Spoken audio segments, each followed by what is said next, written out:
So keep your questions coming in through the Q&A if you haven't already. Great, thank you, and thanks to everybody. Great content here. So we have had a few Q&As come through the Q&A block, so I'll start with those just so we can circle back on some of the original questions from the first panel. This one is for Eric. It says, Hayward's commitments are very impressive. Have there been any challenges recently balancing those priorities with the impacts of COVID? And just make sure everyone is unmuted. Thanks. Yeah, I'd say probably the biggest one is the projects identified in the council strategic roadmap that was approved in January this year.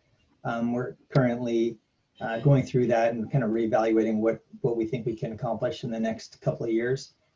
But yeah, hoping that the plan to look at decarbonizing those existing buildings and existing appliances is going to, I'm sure it'll remain on the list, but it's possible that it'll take a bit longer to get done. The community center that I mentioned, we're still working on identifying funding to build that project. So. Great, thanks. The next question is for Eden, and it's from Patrick from Alameda. He says, what does the proactive empowerment path consist of in the presentation that you gave, Eden? Sure. So the proactive empowerment path is intended to really favor a partnered approach. So very much about inclusive stakeholder engagement as a way for the city to really help building owners best plan and execute their goals. So we can provide guidance and resources. I think one kind of interesting example could be drawn from what happened when the commercial existing buildings work group for the task force, in the conversations they were having about decarbonization, the group decided that the largest buildings in San Francisco that they are responsible for, these are the actual owners and developers of these buildings, that they should be ahead of that 2050 deadline by more than a decade as a way to implement. So by bringing them into the conversation early and really better understanding how they approach their management for the buildings, we could establish even earlier timelines for decarbonization for our largest buildings than even we would have anticipated otherwise. So that would be a great example of proactive empowerment. Great, thanks. And I do have another question for you, Eden, but I am going to jump to a question for Betty. Why are benchmarking audits and prescriptions ambitious? It seems like basic foundational actions. Can you further explain this? Yes, and I'm really glad you asked that, Alice, because when I joined the project, I had exactly that same question around some of the actions that the climate challenge has denoted as ambitious. Coming from the Bay Area, I was like, well, they seem, pretty foundational. And the idea is that, and maybe it reinforces the leadership here locally, but the idea is that we are working with cities across the spectrum, especially in states that don't have strong, building codes. And so even just getting like a solar readiness ordinance is a big deal for some cities. So the idea too was that foundational actions are ones that cities have most control over, which explains why it's like municipal falls into that bucket. And then ambitious is where even something like a readiness ordinance, because it needs to go to council, because it requires like a public process, that's where some of those types of actions fell as more ambitious. But I agree. I think we should celebrate, the leadership that we have here in our state. And a lot of my role recently has been, how do we share and how do we scale the lessons learned that we have from leading cities to help other cities and other states. But I've personally been learning a lot about the regulatory landscape in other states. So yeah, let me know if there are additional case studies that I should be sharing to our network. Great, thanks, Betty. So I am going to jump back to the question for Eden before moving to a couple of questions that I have as the moderator. Eden, can you share any recommendations from the existing municipal buildings work group that may be under consideration for inclusion in the climate action plan? Sure. So we are in the process of updating our climate action plan now. And I think some of the key things that were coming in were how can we really incorporate our approach to replacement of, pretty much about 5% a year of our of our existing building stock.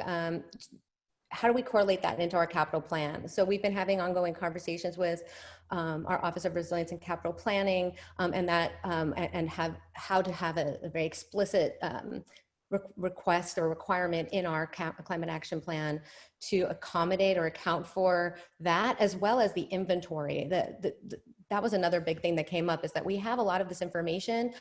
Now, how do we really bring it together and use it as a way to help prioritize? Can we change the process of evaluation for project proposals to get funding based on whether or not they've explored decarbonization, or how they've explored it, or if they're including it? And so these are some of the things that are being discussed for inclusion in our CAP as well.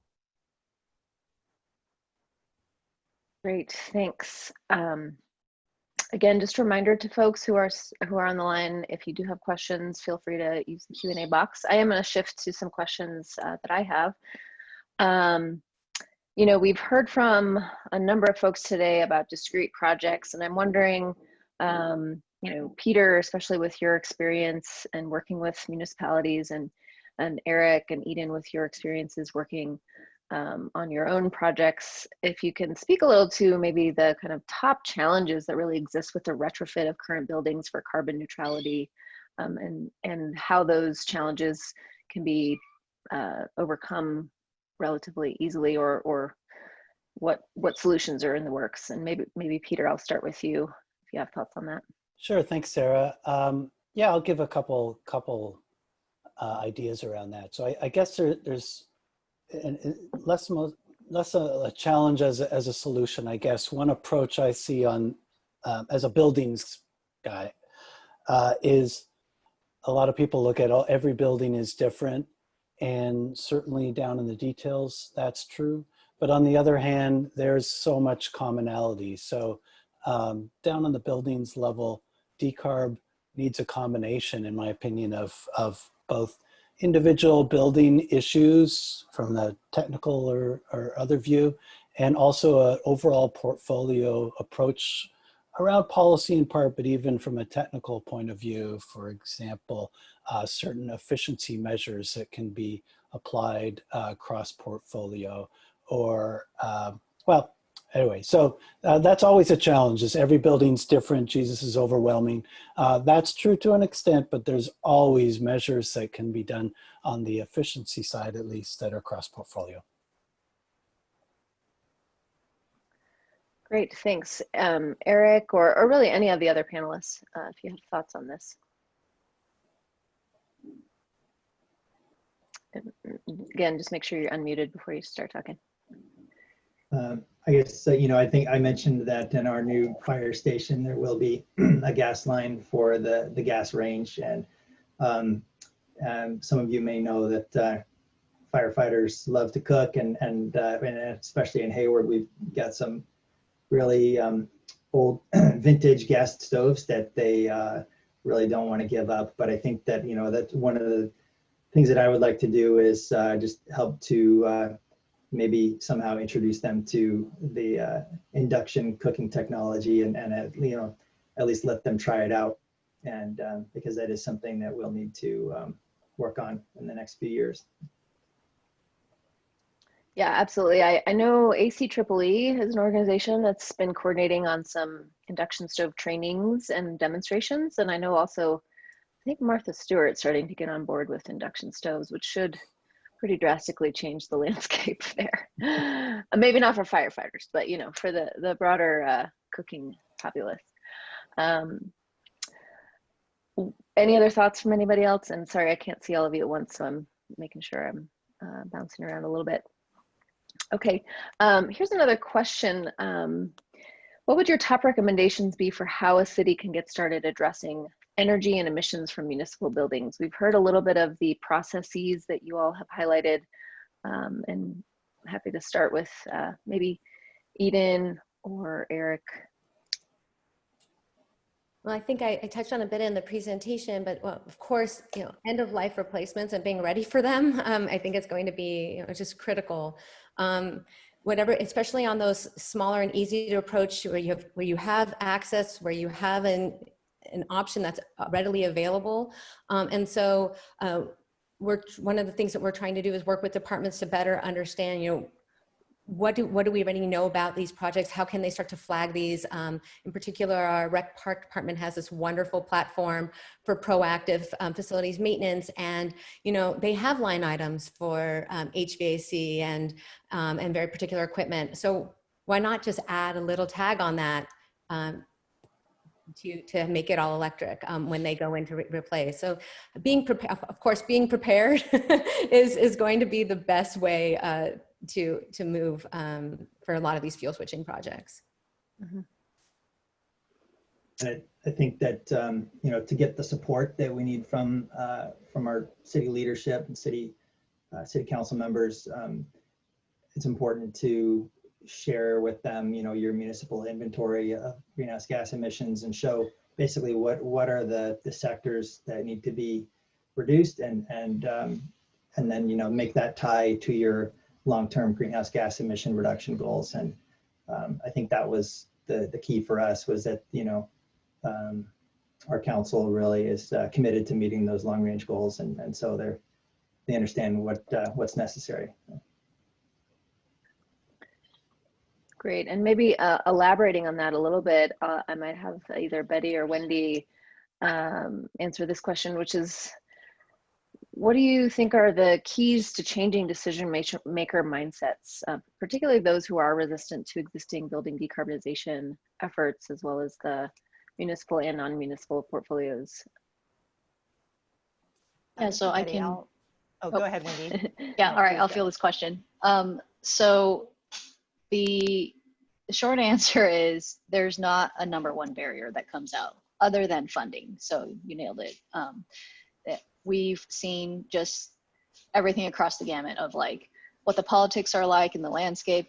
It depends on who the decision makers are. That varies from city to city. Sometimes the legal department has more power. Sometimes procurement has more power. Sometimes the buildings department has a lot of power. It depends on what kind of champion the mayor is for sustainability, how skilled the staff are, if they have any kind of experience in energy.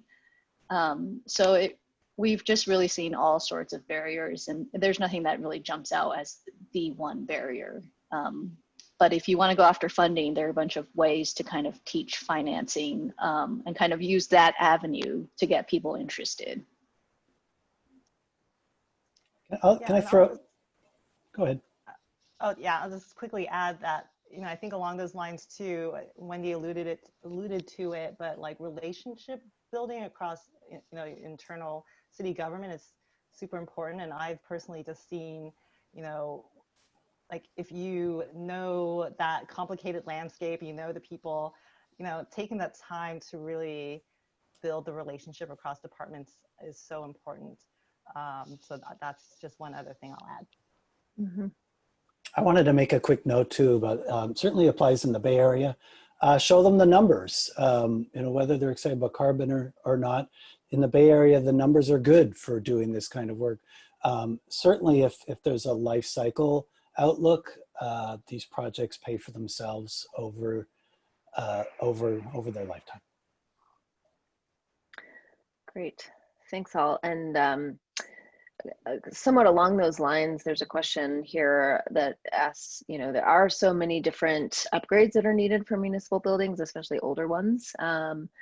Energy and electrification being just one of many categories that fall into the capital improvements. Are any of you finding that all of these measures combined push to make the decision to replace rather than retrofit and or build new? Does anyone run those numbers or crunch those? to know. I can speak to the finance aspect of that, but I know that in our climate and our hazards and climate resilience plan that's been updated for this year and is available online for folks who are interested in reading the full report. The different the different mitigation strategies were considered together and were evaluated using an equity overlay to look at not just the combination of these different issues that we're trying to address in our buildings, but also who does it impact? And so where there are these co-benefits or co-effects, they've also been highlighted. So we are starting to approach decarbonization as part of this overarching issue. But then there's also, currently in capital planning, there are kind of line item funding that are allocated based on very specific needs. So it would be great if we could collapse down, 4 or 5 different smaller projects into one project, which then makes decarbonization a lot more plausible instead of, kind of fixing one thing at a time in a project. That definitely would help. Mm-hmm. That makes sense. Here, there's a question about, the role of the facility managers in really ensuring that the upgrades are maintained and the building performs as intended. Do any of you have experience working with facility managers and or advice to give on how to engage them at the outset and keep them engaged over the long term?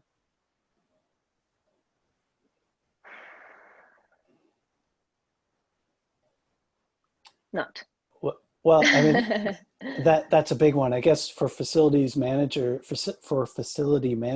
of course, you want to be seen as a resource and someone who's bringing resource, not more to-do items for them. That's often the #1 role, and being mindful of how you present things along those lines. Even if you see yourself as a grand resource, you may really just be adding a line item to their to-do list. And so, you've got to see the world through their eyes, and facility managers are often just looking to keep the doors open and keep occupants reasonably happy, and everything else falls way down the sideline. So just keep that in mind.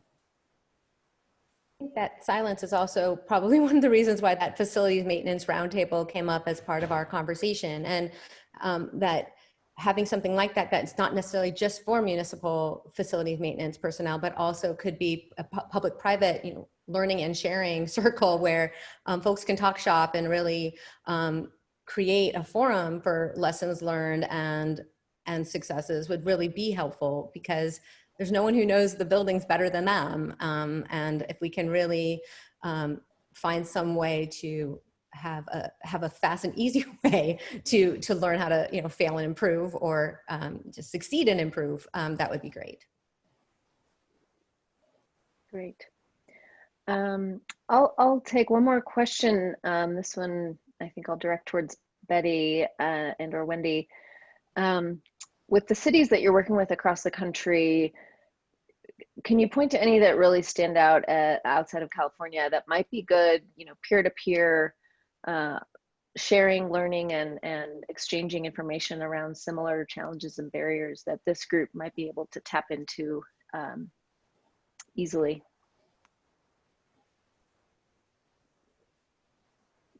And again, just reminders to unmute. I could share some initial thoughts.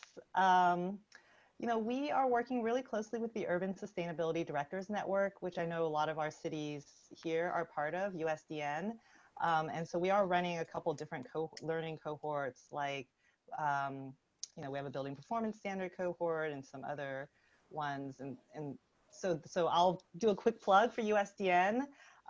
But we also do have, some other leading cities I know are familiar to all of you, like, the Seattle, and like Boston is doing some really great work as well. So what I would suggest is, if you hear, or if you, meeting with any of the other American Cities Climate Challenge cities, you can feel free to reach out to me, or, let me know if you hear of opportunities to connect, and I would be happy. Since that's one of my key roles, is network learning and knowledge management. And so, yeah, I would welcome the opportunity to make some additional connections. So I don't know, Wendy, do you have any other thoughts? Any of the specific cities No. you're working with? Yeah, I would say though that like the Bay Area is far advanced compared to a lot of the cities we're working with. So you're dealing with a lot of different types of barriers and different issues. It would be more like, you know, could the cities learn from you guys? Yeah. Yeah, but there is a lot that we're doing to, you know, make sure that energy efficiency and decarbonization are top of mind, and that you know, remains a priority for cities as they're wrestling with this difficult, you know, time of pandemic.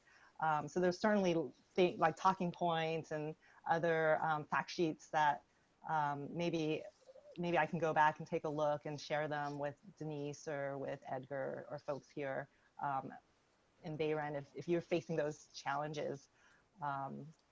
I guess that's an interesting question. You know, are the cities in the Bay Area, like, do you feel like that these priorities are still, like, energy efficiency and decarbonization are still, like, have a lot of support? Or are you starting to feel, you know, similarly like, oh, there's just so much else going on with the pandemic, with racial injustice, that suddenly, like, you know, the city leaders are really distracted?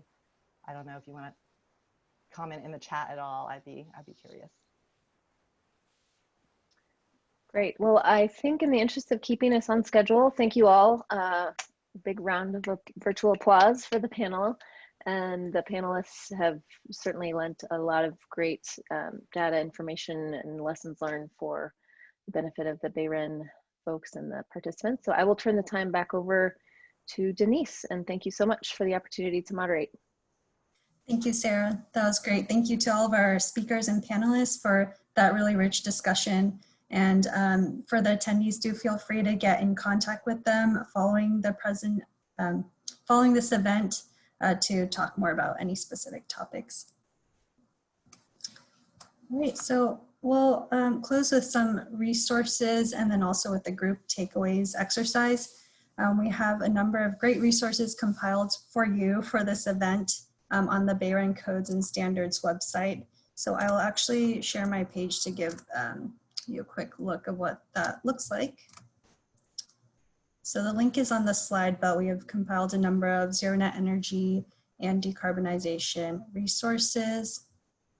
There's information about the Bayren Municipal ZNC Assistance Program that Peter talked about. There's a great energy target and benchmark tool that is free and available online. There are also resources from the New Buildings Institute, Getting to Zero Resource Hub. So that collects a lot of helpful resources that can get you started on that topic. The Building Decarbonization Coalition also has a Clean Building Compass, which many of you may have seen, but it provides tools, case studies, and templates for local governments to address the climate crisis and network with their fellow local government staff. We've also shared the State of California ZNE policy, so you can see an example policy if that's something that your jurisdiction is considering. And then we have this great kind of matrix of different programs that are available. So I know we've kind of got your appetite going with this topic, and there is assistance available Bay Area wide through Bayren, PG&E, and there are also geographically specific programs as well.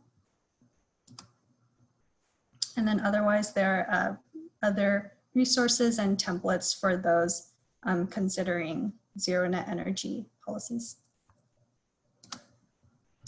So now I'll move us to a group takeaways exercise. So we're going to do a word cloud exercise with everyone here, knowing that we're sharing this virtual room. So we're going to use a tool called Mentimeter. So if everyone can follow the instructions in yellow, you'll open a window on your browser and type in www.menti.com.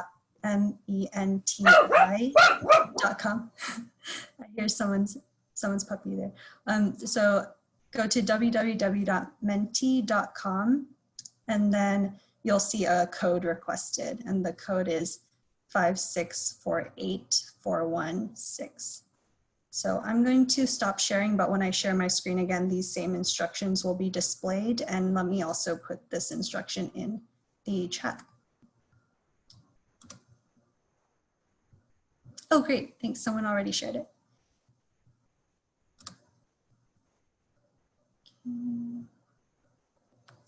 Let's see. One moment.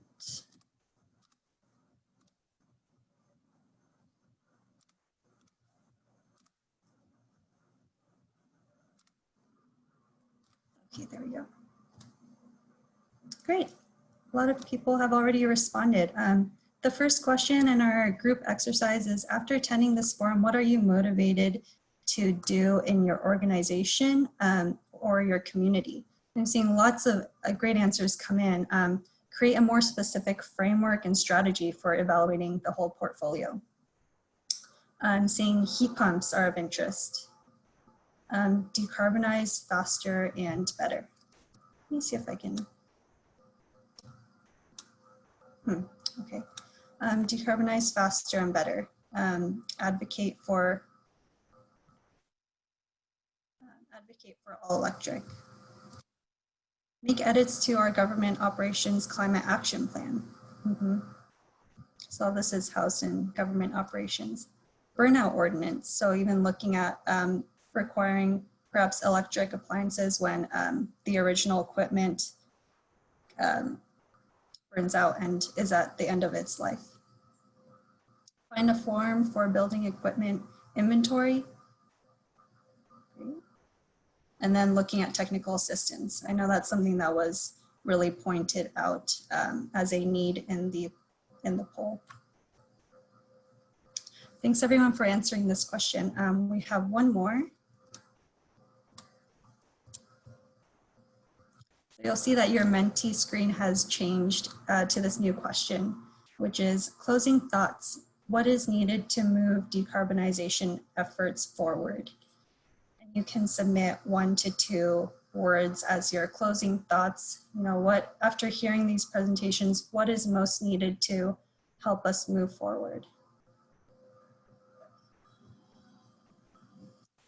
Political will, leadership.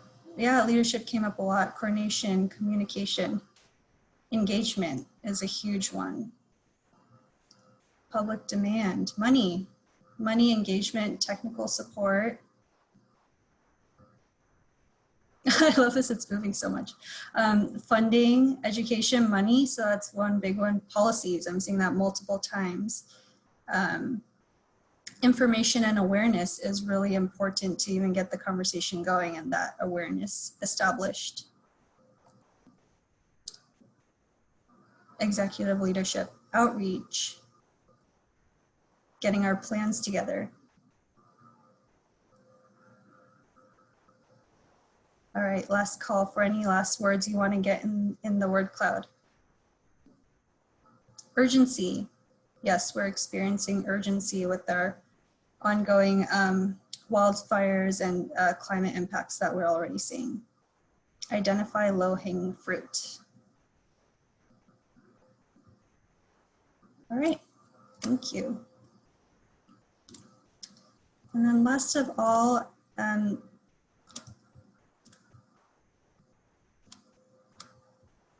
thank you for your participation in that exercise.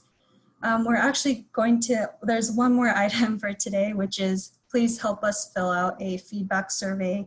We'll be putting the link in the chat and we have a couple minutes till noon. So that's just about as long as the survey takes. If you fill out the survey, it will really help us to continue to inform these forums and to improve them moving forward. So please do that in the next couple of minutes. And thank you so much for attending, and thank you to our speakers for those great presentations that really brought so many different perspectives on decarbonizing public buildings and helps to set the stage, think about priorities, and see how we can move forward. Thank you so much. Thank you. Bye-bye. Thank you. Thank you, everyone. Go forth and change the world, everybody. Thanks. Thanks, Denise, for leading the effort. Thank you, Eric.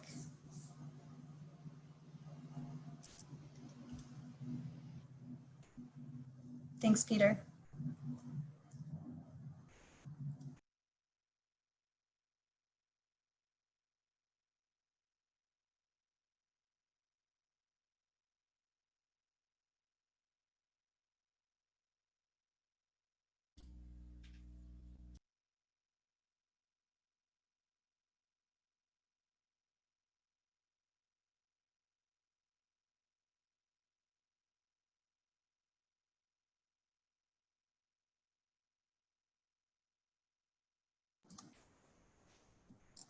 We can give it just 1 or 2 more minutes. I see 25 participants in total, so maybe folks are getting the survey link.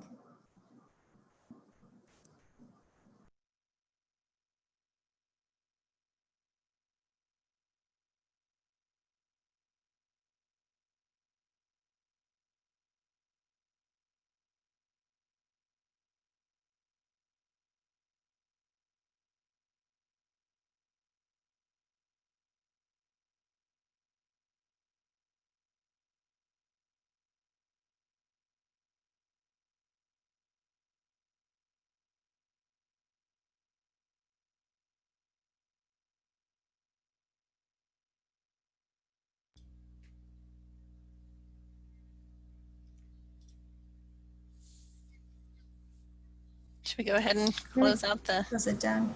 Zoom? Yeah. Thank you so much, everybody. Thank you, everyone. All Edgar, right. Thanks, Karen, Denise. Nadia. Thanks, everyone. Susan. Thanks, everyone. Take Talk to you care. later. Yeah. Bye.